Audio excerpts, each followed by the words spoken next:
Day 15 of 100.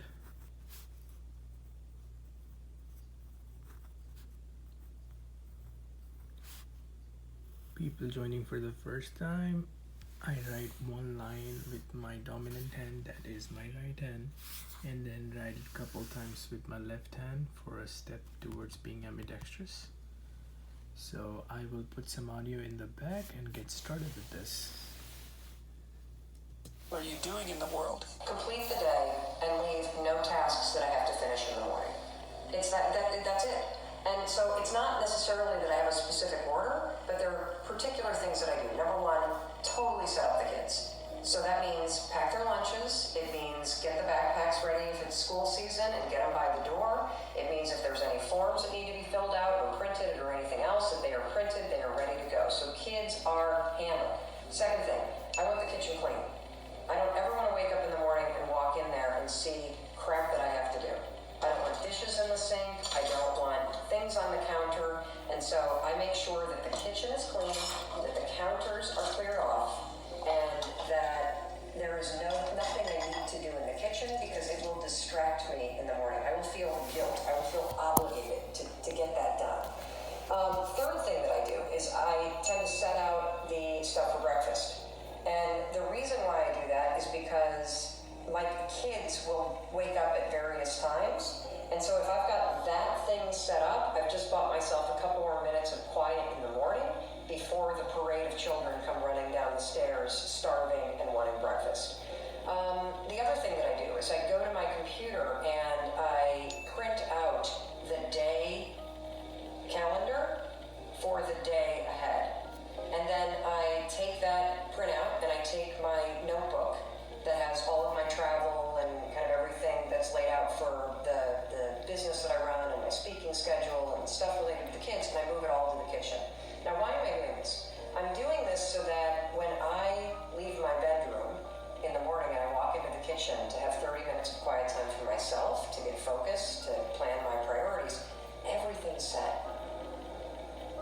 It's all been handled. There's no thinking involved. It's amazing. Then, once that's all handled, I turn off all the lights, I lock the front door.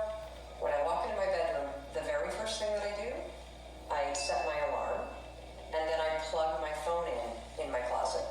If you want to make progress in things, I think that the best analytical framework for understanding the future is physics. I'd recommend studying the thinking process around physics, like not the equations. I mean, equations certainly they're helpful, but the way of thinking in physics is it's the best framework for understanding things that are counterintuitive. And always taking the position that you are to some degree wrong, and your goal is to be less wrong over time. One of the biggest mistakes people generally make, and I'm guilty of it too, is wishful thinking. Like you want something to be true, even if it isn't true.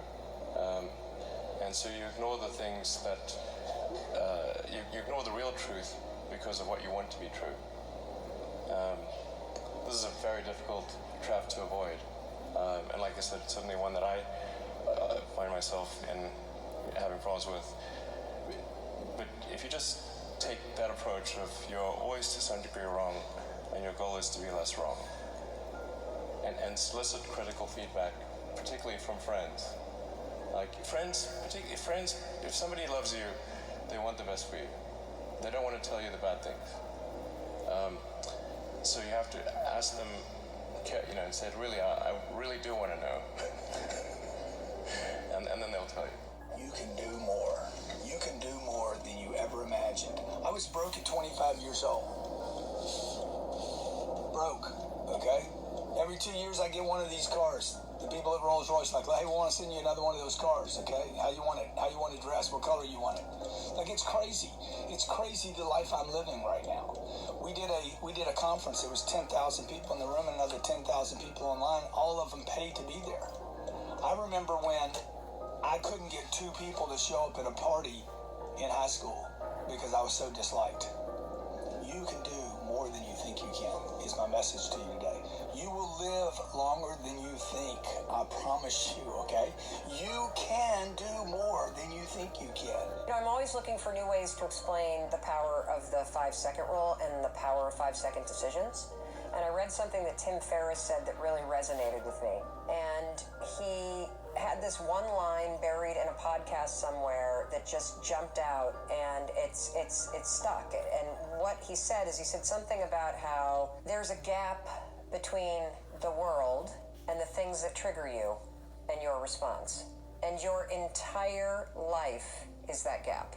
When you start to, this is not what he said, he kind of identified this gap, and I, of course, intrinsically was like, well, absolutely, that's the 5-second window between instinct or stimulus and your reaction. And when you start to understand that your whole life plays out in this 5-second gap, and that there's a gap that's 5 seconds long between fear and courage, and there's a gap that's 5 seconds long between self-doubt and confidence, that is your life. Wrapping it up here.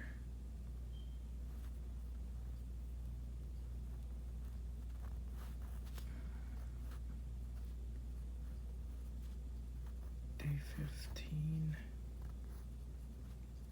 of 100. There you go. See you tomorrow.